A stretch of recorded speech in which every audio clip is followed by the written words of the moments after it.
From the Home Slice News Center, this is the Daily Slice for Friday, May 6th, 2022. I'm D. Ray Knight, and this is what's going on. Here's the latest on the war in Ukraine. Ukrainian officials say more civilians have been rescued from the tunnels under the besieged steel plant in Mariupol. That news came even as fighters holed up in the sprawling complex made their last stand to prevent Moscow's complete takeover of the strategic port city. The battle for Mariupol appeared increasingly desperate amid growing speculation that President Vladimir Putin wants to finish the battle so he can present a triumph to the Russian people in time for a major holiday on Monday. The head of Ukraine's presidential office said Friday that almost 500 civilians have been rescued from the plant. It was not clear if that included previously announced evacuations. In news closer to home, best-selling author Dave Eggers is offering high school seniors in Rapid City free copies of his book, The Circle, and copies of 4 books by other authors that were removed from the district schools. School administrators in Rapid City deemed the books inappropriate for high school students and marked the district's copies as surplus to be destroyed. Eggers said, "The mass destruction of books by school boards is an unconscionable horror, and the free-thinking young people of South Dakota shouldn't be subjected to it." Eggers said Rapid City seniors can receive any of the books that were pulled from the high school at no cost to them by emailing a collaborator of his. A second Medicaid expansion group has submitted a petition for the November ballot. Amy Rose explains.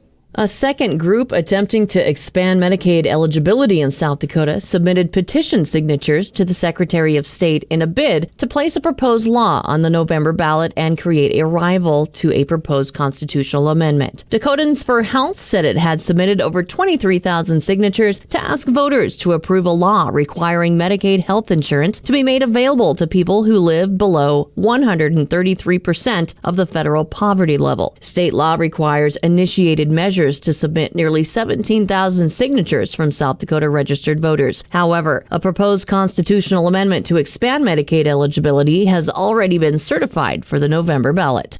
In national news, President Joe Biden has named Karine Jean-Pierre to be the next White House press secretary. She will be the first black woman and first openly LGBTQ person to serve in the role. Incumbent Jen Psaki is set to leave the role next week. Biden is also bringing back longtime Democratic strategist Anita Dunn as his senior advisor. Biden says Jean-Pierre not only brings the experience, talent, and integrity needed for this difficult job, but she will continue to lead in a way communicating about the work of the Biden-Harris administration. Jean-Pierre has served as Biden's principal deputy press secretary since Inauguration Day.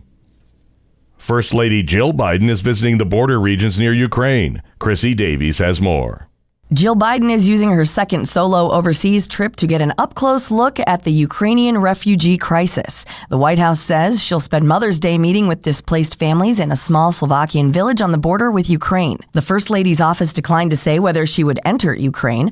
Russia invaded Ukraine in late February. That led millions of Ukrainians to flee to neighboring countries like Slovakia and Romania, which Biden will also visit. She opens the trip Friday at a military base on the Black Sea in Romania. She plans to help serve dinner to the U.S. troops stationed there. SpaceX has returned 4 astronauts from the International Space Station with a midnight splashdown off the Florida coast. Friday's homecoming for 3 Americans and 1 German caps the busiest month yet for Elon Musk's space taxi service. The astronauts rode back to Earth in the same capsule that delivered them to the space station last November. They departed the orbiting lab Thursday after spending nearly a week with their replacements. Barely 5 hours after splashdown, the company founded by Musk in 2002 launched a fresh batch of internet satellites from Cape Canaveral. Your weather forecast from the Home Slice Weather Center. Beautiful today with plenty of sunshine and a high of 71. Clear tonight and 54. And that was your Daily Slice for Friday, May 6, 2022. The Daily Slice is a production of Home Slice Media Group, hosted by D. Ray Knight with Amy Rose and Chrissy Davies. Executive producer Mark Houston.